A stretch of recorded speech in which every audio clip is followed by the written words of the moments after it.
कक्षा षष्ठ के सभी भैया बहने ध्यान देंगे। आज हम लोग सामाजिक विज्ञान के अंतर्गत इतिहास पढ़ेंगे, जिसमें दूसरा अध्याय तक हम लोगों ने पढ़ा कि कैसे मानव आग की खोज किया, उनका जीवन शैली में कैसे बदलाव आया। इसके पहले कच्चे मांस खाया करता था और अपना जीवन केवल भोजन संग्रह करने और आखेट करने इसमें बिताया करता था। भैया बहनों, हम लोग जीवन शैली से लेकर के और उनके जीवन वृत्तांत का एक नए पहलुओं का अध्ययन पिछले अध्याय में किया और आरंभिक जीवन क्या थे और फिर उनका जीवन कैसे बदला, इन चीजों का अध्ययन किया। इस तीसरे अध्याय में आरंभिक नगर में हमारे हड़प्पा और मोहनजोदड़ो, ये दो नगरों का विकास कैसे हुआ और किस प्रकार से पुराने भवनों को खुदाई के पश्चात प्राप्त हुआ और उनमें कौन कौन से पहचान मिला, उनके भवन कैसे थे, उनके भवनों का एक निकासी कैसा था, उनके भवनों में लगे हुए लकड़ी के जो पौधान थे, जो खंभे थे, उस पर किस प्रकार के उकेरे गए थे चित्र, उनके भवन में कहाँ स्नानागार होता था, कैसे नालियां थी और किस प्रकार के नगरों में और निचले और ऊपरी भागों में किस प्रकार के आवास का निर्माण हुआ था और पशुपालन से लेकर के कृषि उत्पादन और कच्चे माल, इन सब पर हम आज दृष्टिपात करेंगे, हम लोग विचार करेंगे और पढ़ेंगे। भैया बहनों, हम समझते हैं कि आप लोग इतिहास, भूगोल और नागरिक शास्त्र की कॉपी बना लिए होंगे। भूगोल की कॉपी एक अलग से बनी होगी और इतिहास और नागरिक शास्त्र की कॉपी एक में होगा। चलिए अब हम लोग पाठ को प्रारंभ करते हैं। इसके पहले आपको ये सूचना दी जाएगी कि आप सभी अपना अपना नामांकन करा लें और फिर ऑनलाइन पढ़ने में विशेष रूप से जुट जाइए। इस प्रकार से भैया बहनों, हम लोग तीसरे अध्याय आरंभिक नगर का मतलब क्या है, यानी पहले जब सभ्यता का विकास हुआ होगा तो उस समय उनके आरंभिक यानी प्राथमिक नगर कैसे होंगे, इसका हम लोग ध्यान देंगे। तो हम ये देखते हैं कि पहले के जो भवन थे वो पुराने खंडहर के रूप में आज हमको कहीं न कहीं देखने को नहीं मिलता। लेकिन हम आजकल देखते हैं जैसे आपके पुराने गांव में जो ऐसे भवन जो लगभग 150 वर्ष के अंतर्गत जो छोड़े गए हैं और उनको हम गांव में चलते हुए देखते हैं कि वे भवन में किस प्रकार के उनके खंभे हैं, कैसे उनके पुराने नक्काशी जो है उनके दीवारों पर किया गया है, कैसे चारदीवारी बनाए गए हैं। इस प्रकार से भैया बहनों, ये पुराने खंडहर को देखने के बाद पुराने आरंभिक नगर का और आरंभिक जीवन का और आरंभिक वो जो भवन है उनके बारे में हमारे हिस्ट्री प्राप्त होता है, इतिहास प्राप्त होता है। इस प्रकार से हम देखते हैं कि भैया बहनों, पुराने भवन का संरक्षण। अब इसके अंतर्गत आता है कि पुराने भवन का हम संरक्षण क्यों करना चाहिए। भैया बहनों, आज के परिवेश में दुनिया का विकास बहुत ज्यादा स्तर तक हुआ है, लेकिन भैया बहनों, बहुत खर्चा करने के बाद भी हम पुराने भवनों की तरह एक निकासी किया हुआ दीवारें और उनके अच्छे जो तगड़े मजबूत खंभों से बने हुए जो खंडहर थे, जो भवन थे, अब ऐसा नहीं बना सकते। इस प्रकार से ये क्या कहा गया, पुराने भवनों का संरक्षण। हम पुराने भवनों का संरक्षण क्यों करते हैं? क्योंकि आज के जमाने में ऐसे भवन का निर्माण नहीं हो सकता, इसलिए उन पुरानों भवनों का संरक्षण हमारे पुराने काल के लिए और हमारे जीवन के लिए एक उदाहरण स्वरूप रहे, इसलिए इसका हम ध्यान देते हैं। हम देखते हैं भैया बहनों कि पुराने भवनों के संरक्षण में किस प्रकार से सरकार अपने पुरातत्वविदों द्वारा उन्हें सहायता प्रदान कराती है, इसका भी इसमें उल्लेख किया गया है। दूसरा, हड़प्पा की कहानी। हड़प्पा की कहानी भैया बहनों ध्यान से सुनेंगे कि लगभग 150 वर्ष पहले, जैसा कि ये हमारा जो प्रांत है, जो आप उसको देखते हैं कि ये प्रांत आपका, ये जो लगभग 150 साल पहले जो पंजाब प्रांत में एक रेलवे लाइन बन रहा था और उसमें जब खुदाई हुई तो भैया बहनों उस खुदाई के परिणाम स्वरूप पुराने ईंटें दिखाई पड़े और पुराने भवनों के उसमें चिन्ह दिखाई पड़े। इस प्रकार से इंजीनियरों ने अचानक हड़प्पा पुरास्थल के बारे में उनको जानकारी प्राप्त हुई और जो वह स्थान आजकल वर्तमान पाकिस्तान में स्थित है। तो हड़प्पा की खुदाई के बाद हम उसमें से देखे कि अच्छे अच्छे जो पुराने ईंटों के जो अवशेष मिले हैं और उसमें से कुछ बिछाई गई इमारतों को पूरी तरह जो नष्ट किए गए हैं ऐसे उनके अवशेष मिले और उन ईंटों को निकाल करके उन इंजीनियरों ने और अपने रेलवे लाइन बिछाने में लगा दिए। और उसमें देखते हैं कि इसके बाद लगभग 80 साल पहले पुरातत्वविदों ने इस स्थल को ढूंढा और तब पता चला कि यह खंडहर उपमहाद्वीप के सबसे पुराने शहरों में से एक है। इस प्रकार नगर की खोज सबसे पहले हुई थी, इसलिए बाद में मिलने वाले इस तरह के सभी पुरास्थलों में जो इमारतें और चीजें मिली उन्हें हड़प्पा सभ्यता की इमारतें कहा गया। इन शहरों का निर्माण लगभग 4700 साल पहले हुआ था। तो भैया बहनों ये स्पष्ट हो गया कि हड़प्पा नगर में सबसे पहले खुदाई हुई, जो उसमें नगर प्राप्त हुए और नगर प्राप्त हुए तो इसलिए उनको आरंभिक नगर कहा गया। उनकी संज्ञा आरंभिक नगर के लिए दिया गया। हम इन पुरानी इमारतों को तोड़कर उनकी जगह नए भवन बनाए और उन्हें इन पुरानी इमारतों की सुरक्षा हम प्रदान किए।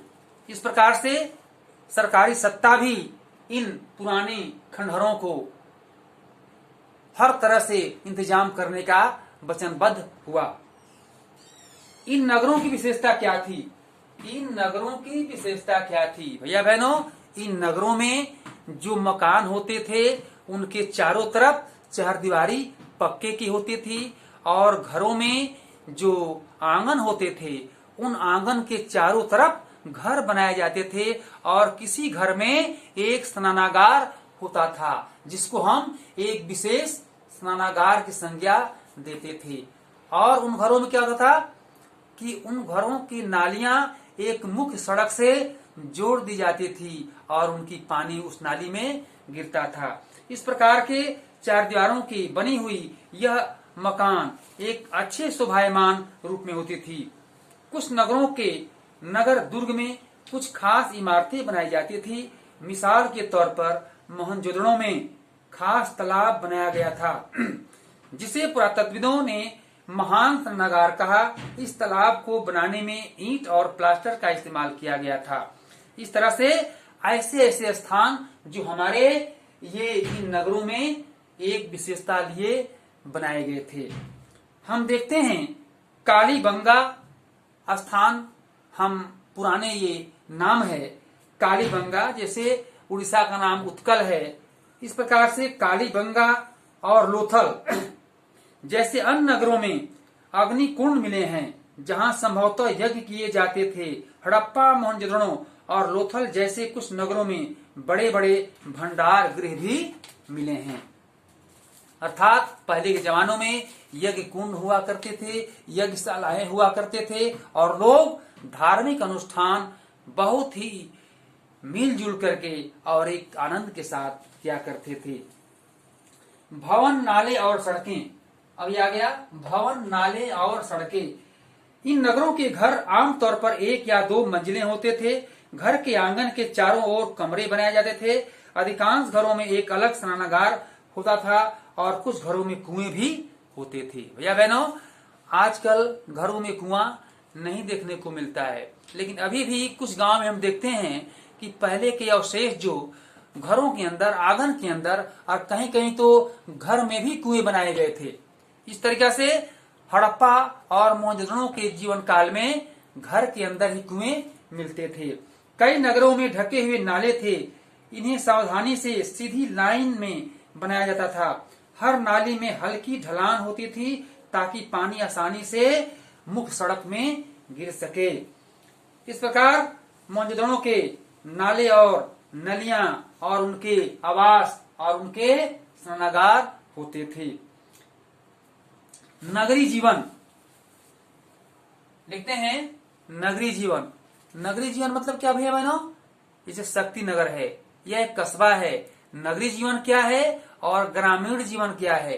ग्रामीण जीवन और नगरी जीवन हम पूर्व के पाठों में पढ़े हैं कि नगर में लोग एक दूसरे से मिलजुल कर रहते हैं और प्राय अपने जीवन शैली को बदलने में और कमाने में हर समय व्यस्त रहते हैं।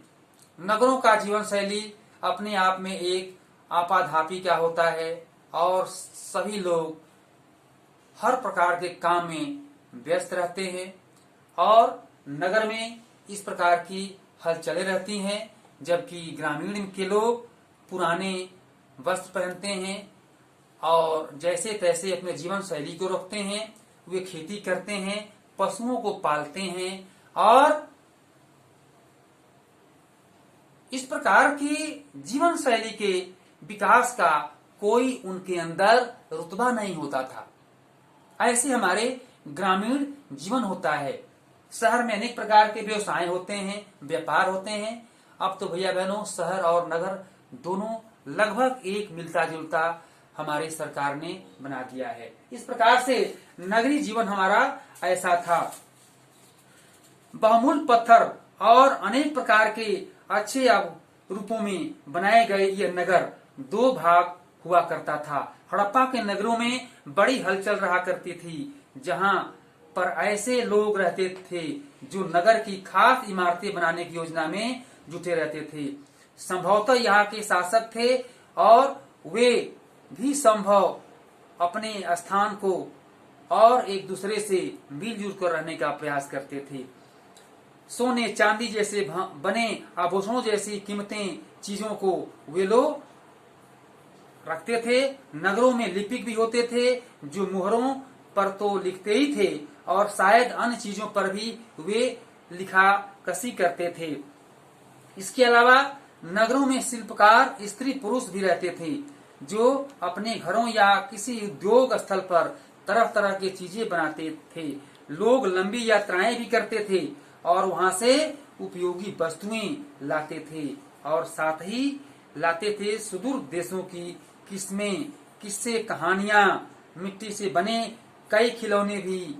इस प्रकार से भैया बहनों, उस समय के लोग अपने साथ केवल वस्तुएं भी नहीं लाते, खिस्से, खिलौने और अनेक प्रकार के संस्कृतियों को भी वो लाते थे। नगर में रहने वाले लोगों की एक हम प्रारूप देखते हैं कि कैसे वे लोग अपना जीवन शैली बदले और उसमें किस प्रकार से विचारों को अपने आप में लागू किए। नगर और नए शिल्प। अब देखते हैं कि महान स्नानागार के बारे में हम लोगों ने पढ़ लिया कि महान स्नानागार उसको कहते हैं जो हड़प्पा सभ्यता में उनके मकान के अंदर जो आंगन होता था और उस आंगन के सटे एक जो कमरा था, जो भवन था, उस भवन में कुआं होता था और उसी में स्नान करने के लिए स्नानागार बनाते थे, जिसको महान स्नानागार कहा गया। नगर और नए शिल्प, हम देखते हैं कि नगर में कैसे कैसे शिल्पकारिता किए गए थे, नए नए शिल्पकार आकर कैसे विकास किए। अब कुछ ऐसी चीजों के बारे में अध्ययन करें जो हड़प्पा के नगरों से प्राप्त हुई है। पुरातत्वविदों को जो चीजें वहां मिली हैं उनमें अधिकतर पत्थर, शंख, तांबे, कांसे, सोने और चांदी जैसी धातुओं से बनाई गई ये पदार्थ मिले हैं। तांबे और कांसे से औजार, हथियार, गहने और बर्तन बनाए जाते थे। सोने और चांदी से गहने और बर्तन बनाए जाते थे। यहाँ मिली सबसे आकर्षक वस्तुओं में मनके, बाट और फलक भी हैं, जो कि हम देखते हैं भैया बहनों, वो फलक का उपयोग वे लोग पत्थर की मोहरें बनाने में और आयताकार मोहरों पर समांतर जानवरों के चित्र मिलते थे। हड़प्पा सभ्यता के लोग काले रंग से डिजाइन किए हुए खूबसूरत लाल मिट्टी के बर्तन बनाते थे, अर्थात वे मृदभांड बर्तन पर वो अपने एक नक्काशी करते थे और बर्तन के ऊपरी भाग में वे लोग एक सुंदर जो साड़ी में या धोती में एक पाड़ होता है किनारे, ऐसे किनारे बनाते थे और उनके बर्तन मजबूत हुआ करते थे। इस प्रकार से भैया बहनों हम लोग पाठ के आधे भाग को आज हम लोग पढ़ेंगे, क्योंकि ये पाठ कुछ बड़ा है और इस पाठ को हम लोग एक बार घर पर ठीक से अध्ययन करेंगे।